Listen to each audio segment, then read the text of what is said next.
नमस्ते दोस्तों, स्वागत है आपका देसी कॉडी में। आज अपन कर रहे educational thought process round 181, question number C, count good numbers.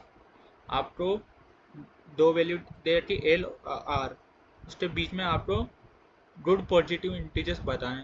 Good positive integers का मतलब क्या है? आपको कोई एक इंटीजर नंबर दे रहता है तो आप उससे प्राइम फैक्टराइज कर सकते हैं। तो उसमें क्या आएगा? 2, 3, 5, 7 ये आ सकते हैं।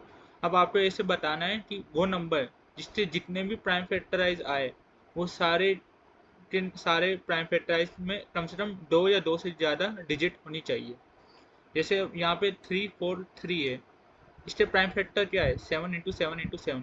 क्या इसके सारे के सारे जो प्राइम फैक्टर है उसमें एटलीस्ट 2 डिजिट्स है क्या? नहीं है, तो ये गुड इंटीजर नहीं है।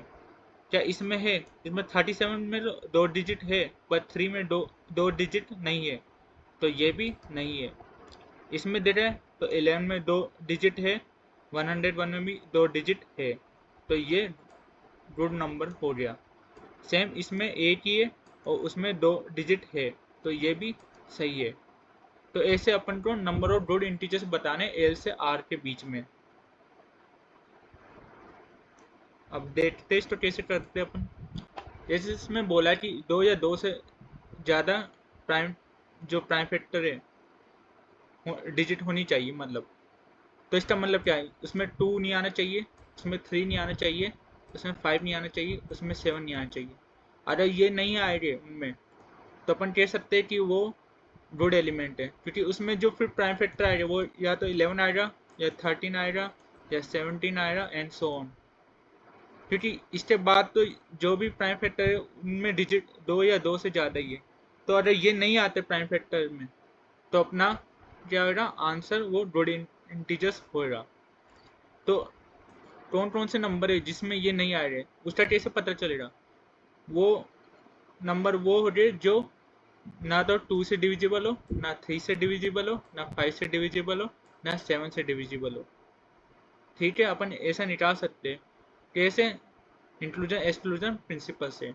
अपन को ऐसे बताना है कि कौन कौन से नंबर है जो किससे डिविजिबल हो? 2 से, प्लस 3 से, प्लस 5 से, प्लस 7 से, है ना? ये बता देते अपन। और ये जो नंबर है जो 2 से, 3 से, 5 से, 7 से डिविजिबल हो वो एल और आर के बीच में होनी चाहिए। अपन को ये भी चाहिए। तो जैसे कोई नंबर है 1 से लेकर आर तक मान लो, अब कोई नंबर है के, तो ऐसे कितने एलिमेंट हो गए 1 से आर के बीच में जो के से डिविजिबल हो? आर बाय के। सपोज करो आर 10 है ना, और के बराबर मैंने ले लिया 3, तो 10/3 क्या होगा? 3 होगा। कौन कौन से? 3, 6, 9 ये इनके बीच में और डिविजिबल बाय 3 है। तो इससे अपन ये पता लगा सकते हैं जो जो नंबर है 1 से लेकर आर तक जो डिविजिबल बाय के हो तो कितने एलिमेंट हो रहे? Number of element are by K हो रहे, है ना? अब सेम मैंने आर बाय के हो गया, अब मैंने निकाल लिया 1 से लेकर एल माइनस 1 तक, तो ऐसे कितने एलिमेंट हो गए जो के से डिविजिबल हो और 1 से एल माइनस 1 के बीच में? तो इसका क्या हो रहा? एल माइनस 1 बाय के। अब मालूम है आर बाय के माइनस एल माइनस 1 बाय के कर दिया, तो इसका आंसर क्या है? इसका आंसर ये आएगा एल और आर के बीच में ऐसे कितने एलिमेंट है जो के से डिविजिबल है, यही आएगा। सिंपल सा लॉजिक है। तो मैं क्या कहूँगा, एक मान लो मैं फंक्शन बना दिया सॉल्व, इसमें मैं पास कर दिया एल, आर और एक मान लो के, है ना? और मैं यहाँ पे रिटर्न कर दे दिया क्या? आर बाय के माइनस एल माइनस 1 बाय के, ये मैं रिटर्न कर दिया। ये क्या दे रहा मुझे? एल और आर से बीच के बीच में जो नंबर जो डिविजिबल बाय के कितने नंबर है ऐसे वो बताएगा ये। ठीक है, ये तो आ गया अपना सॉल्व फंक्शन। अब अपन को ये पता है कि जैसे मैं एल और आर के बीच में कोई नंबर निकाले जो 2, 3, 5 और 7 से डिविजिबल है, उनके काउंट निकाल दिए। पर कुछ नंबर ऐसे भी आए जो कॉमन हो रहे, जैसे 2 से निकालिए 2, 4, 6, 8, 3, 6। अब इसमें ये दो बार काउंट होएगा, हो रहा है ना, दो बार काउंट। पर मैं नहीं चाहता कि डुप्लीकेट से आए, तो उसके लिए इंक्लूजन एक्सक्लूजन प्रिंसिपल क्या है कि मैं पहले एक एक नंबर उठाऊंगा। जैसे F2 plus F3 plus F5 plus F7, है ना। अब क्या उठाऊंगा मैं, एक्सक्लूड उठाऊंगा। अब मैं क्या उठाऊंगा, दो दो नंबर की जितनी भी पॉसिबिलिटी, कितनी पॉसिबिलिटी है, ये दो भी उठा सकता हूँ मैं, ये दो भी उठा सकता हूँ मैं, और ये दो भी उठा सकता हूँ। ऐसे में बहुत सारी पॉसिबिलिटी है, और मैं सबकी पॉसिबिलिटी माइनस करता जाऊंगा। फिर क्या आएगा, फिर प्लस, फिर क्या हूँ, फिर तीन तीन एलिमेंट उठाऊंगा, या ये तीन, या ये तीन, या फिर 2 4 8, ऐसे जितने भी तीन एलिमेंट उठाऊंगा मैं, है ना। फिर क्या है, फिर माइनस 4 एलिमेंट ऐसे उठाऊंगा। तो मैं ये कैसे उठाऊंगा, मैं ये ऐसे उठाऊंगा जैसे 4 एलिमेंट है अपने पास, 2 3 5 7, है ना। तो 4 एलिमेंट है, तो मैं ये ले भी सकता हूँ, नहीं भी ले सकता, ले सकता हूँ, नहीं ले सकता, ले सकता हूँ, नहीं ले सकता, ले सकता हूँ, नहीं ले सकता। तो 2 की पावर 4 पॉसिबिलिटी, यानी 1 से लेकर 16 तक पॉसिबिलिटी है ना। तो मैं क्या करूँगा, एक फोर लूप चलाऊंगा, 1 से लेकर 16 तक फोर लूप चलाया मैं। और ये जो है 2 3 5 7, इसका मैं एक वेक्टर में स्टोर करा लूँगा। अब मैं क्या करूँगा, हर एक इंटीजर में मैं देखूंगा 1 से लेकर 16 तक में, मैं ये चेक करूँगा कि कौन कौन कितनी बिट सेट है। जैसे मैंने यहाँ पे लिया 1 आया मेरा, तो इसमें कितनी बिट सेट है, बस एक ही है, वो भी कौन से, 0 नंबर के इंडेक्स पे। इसका मतलब क्या है, मैंने यहाँ पे कौन सा लिया, 2 नंबर लिया, है ना। अब यहाँ पे आया 2, तो यहाँ पे कितनी बिट सेट है, एक ही है, पर कौन सी नंबर की इंडेक्स पे, पहले नंबर की इंडेक्स, और पहले नंबर की इंडेक्स में क्या है, 3, तो यहाँ पे मैंने 3 लिया। फिर यहाँ पे क्या है, 3 आया, तो इसमें कितनी बिट सेट है, तो इसमें 2 बिट सेट है ना। तो 2 बिट कौन सी, 0 और 1, तो यहाँ पे 2 और 3 दोनों को मल्टीप्लाई करूँगा मैं, तो क्या आएगा, 6, है ना, 6 आ गया। फिर सेम यहाँ पे 4 में कितनी बिट सेट है, 2, तो ऐसे में चेक करूँगा कितनी बिट सेट है, उससे मुझे पता चलेगा कि मैंने कितने एलिमेंट एट ए टाइम लिया है। मैंने 2 लिया है, 8 लिया है, जैसे यहाँ पे मैंने एक ही एलिमेंट लिया है पर दूसरे इंडेक्स का, यहाँ भी एक ही एलिमेंट लिया है पर दूसरे इंडेक्स, यहाँ में मैंने 2 बिट सेट आ रही है, यानी मैंने 2 एलिमेंट एट ए टाइम उठाया है। कौन कौन से, 2 और 3 वाला, और यहाँ पे भी मैंने एक ही उठाया है, कौन सा नंबर का, थर्ड इंडेक्स का, थर्ड इंडेक्स यानी 5 नंबर का। तो अपन को ऐसे बताना है, इससे अपन को एक मल्टीप्लाई मिल जाएगा प्रोडक्ट, है ना। जो जो बिट सेट है उसका इंडेक्स उठाए गए वेक्टर में, और उसको मल्टीप्लाई कर दे MUL मल्टीप्लाई से, और फिर जो आंसर आएगा अपना, फिर अपन एफ क्या करेंगे, एफ बराबर 0, इस लूप के अंदर एफ बराबर 0 करेंगे। एफ बराबर 0 ये बताएगा कि अपन कितनी बिट सेट है, जो भी नंबर इसमें आ रहा है उसमें कितनी बिट सेट है। जैसे 1 आ रहा है तो यहाँ पे एफ बराबर 1 आएगा, 2 आ रहा है तो एफ बराबर 1 आएगा, क्योंकि यहाँ पे एक ही बिट सेट है। एफ अगर 3 आ रहा है यहाँ पे, तो एफ बराबर 2 हो जाएगा, क्योंकि ये बता रहा है अपना नंबर ऑफ बिट सेट कितनी है। तो 2 आते ही क्या है, 1 आया तो अपन प्लस कर रहे, 2 आया तो माइनस, क्योंकि इंक्लूजन एक्सक्लूजन कर रहे, पहले इंक्लूड फिर एक्सक्लूड, फिर इंक्लूड फिर एक्सक्लूड। तो 8 आया तो प्लस, फिर 2 एलिमेंट एट ए टाइम लिया तो माइनस, फिर 3 एलिमेंट एट ए टाइम लिया तो प्लस, फिर 4 एलिमेंट एट ए टाइम लिया तो माइनस, ऐसे कर रहे। तो अपन क्या कर रहे, एफ मॉडुलो 2 चेक कर रहे। अगर वो 1 आ रहा है, इसका मतलब क्या है कि अपन जो काउंट है उसमें प्लस करेंगे, क्या, जो सॉल्व फंक्शन अपन को देगा। और सॉल्व में क्या है, एल कोमा आर कोमा ये मल्टीप्लाई, एल्स क्या करेंगे, माइनस करेंगे, solve L comma R comma multiply, ठीक है। ये तो आ गया।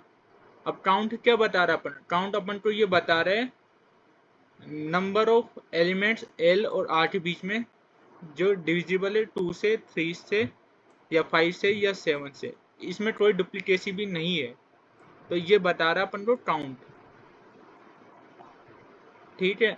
अब अपन को क्या चाहिए, अपन को ये चाहिए कि कितने एलिमेंट है जो इसमें ना तो 2 से डिविजिबल हो, ना 3 से हो, ना 5 से हो, ना 7 से हो। तो इसका आंसर क्या होगा, आर माइनस एल +1 क्यों कर रहे, क्योंकि आर एल दोनों इंक्लूड है इसलिए। माइनस काउंट, ये तो आ गया इसके बीच में जितने एलिमेंट है। माइनस काउंट क्यों कर रहे, क्योंकि इसके बीच में जितने भी एलिमेंट है उसमें जो जो डिविजिबल है कोई से भी नंबर से, उनको माइनस कर दे, तो ये अपना आंसर हो जाएगा। ठीक है, अब इसको कोड करते, इससे आपको और अच्छे से समझ आएगा। अब यहाँ पे कोड करते अपन, पहले इनपुट ले लेते हैं। अब अपन एक सॉल्व फंक्शन बनाए जो अपन को क्या बताए, कितने एलिमेंट है एल से आर के बीच में जो कि डिविजिबल बाय के है। तो यहाँ पे रिटर्न करवा दे एल आर बाय के माइनस एल माइनस 1 बाय के। ठीक है, ये तो हो गया। अब अपन को क्या चेतना है, वेक्टर बनाना है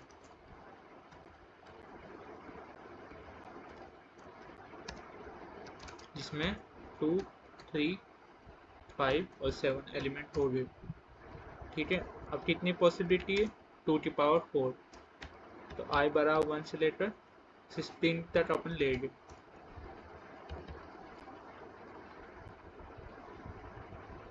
अब यहाँ पे f बराबर 0 लेंगे और अपन ये चेक करिए कौन से इंडेक्स की बिट सेट है, 0 से लेकर 4 तक, या 0 इंडेक्स सेट है, 1 है, 2 है या 3 नंबर की इंडेक्स सेट है,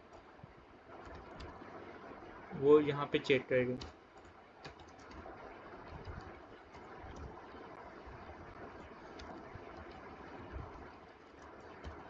अगर वो बिट सेट आ रही है तो मल्टीप्लाई कर दीजिए अपन यहाँ पे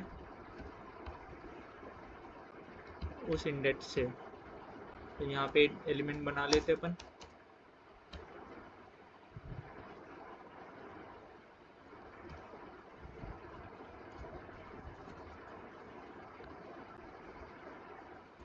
अब अपन को यहाँ पे f प्लस प्लस कर दे।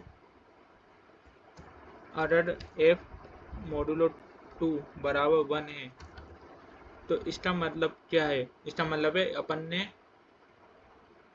या तो 1 या 3 में अपन क्या कर रहे, ऐड कर रहे, उसको सम प्लस कर रहे, अपने काउंट में इंक्लूड कर रहे।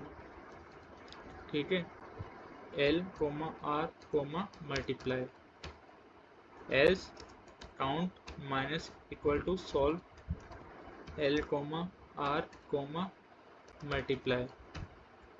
तो यहाँ पे काउंट वेरिएबल बना देते। तो काउंट वेरिएबल क्या बता रहा है, यहाँ पे काउंट वेरिएबल ये बता रहा है कि L से R के बीच में कितने ऐसे एलिमेंट है जो कि डिविजिबल है, या तो 2 से भी हो सकता है, 3 से भी हो सकता है, 5 से भी हो सकता है, 7 से भी हो सकता है, किसी 2 एलिमेंट एट ए टाइम भी हो सकता है, 3 एलिमेंट एट ए टाइम भी हो सकता है, या 4 एलिमेंट, ये बता रहा है। ठीक है, तो अपन को पहले ये देखना है कि एल से आर के बीच में टोटल कितने एलिमेंट है। तो वो कितने एलिमेंट हो रहे, आर माइनस एल प्लस 1, क्योंकि आर एल दोनों इंक्लूसिव है। अब उसमें अपन जो काउंट है वो माइनस कर देंगे, तो अपना जो आंसर आ जाएगा वो ना तो 2 से डिविजिबल है, ना 3 से, ना 5 से, ना 7 से, ना किसी के प्रोडक्ट से, कोई भी कॉम्बिनेशन से डिविजिबल नहीं है।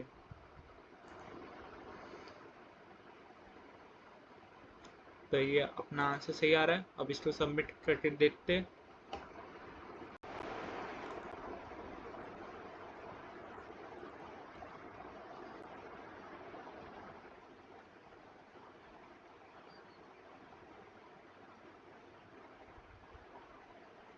तो ये सबमिट हो गया। Thank you so much for watching.